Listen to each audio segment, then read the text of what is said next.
They believe that everything has a soul and every life is precious. And one evidence for this is this. This is a skeleton. What's interesting about the skeleton is that it's a dwarf. So there are some humans back then who are born with diseases or handicaps or physical deformities. This person is a dwarf. Now, this is interesting because dwarfs aren't able to contribute that much to your community, right? So as a hunter-gatherer, you need to hunt together to access meat, to get meat, to feed everyone. If you're a dwarf, you're not really doing that much. So in theory, because it's such a harsh life being a hunter-gatherer, you would think that they would discard the dwarf, kill the dwarf, or maybe leave the dwarf behind, okay? But from DNA analysis, what we know is this. This skeleton, okay, this person had the same amount of food, the same quality of food as everyone else. Meaning that even though this person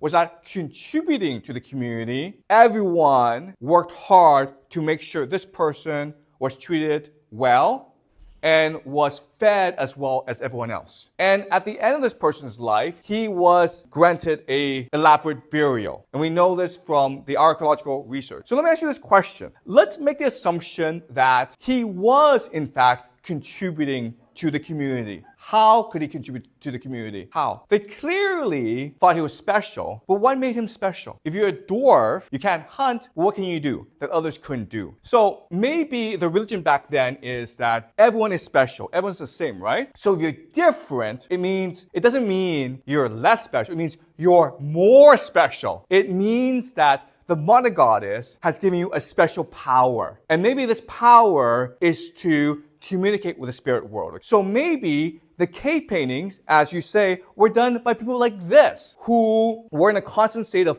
meditation with the spirit world. And that's what inspired him to create the cave paintings, okay? Because clearly, if you look at the cave paintings, they were done by a special mind. And if you're a dwarf, you clearly see the world in a different way. And being a dwarf, it makes the most sense to be a shaman, not only because people think you're special, but because you can invest the time into meditation, into religious practice that enables you to communicate with the spirit world.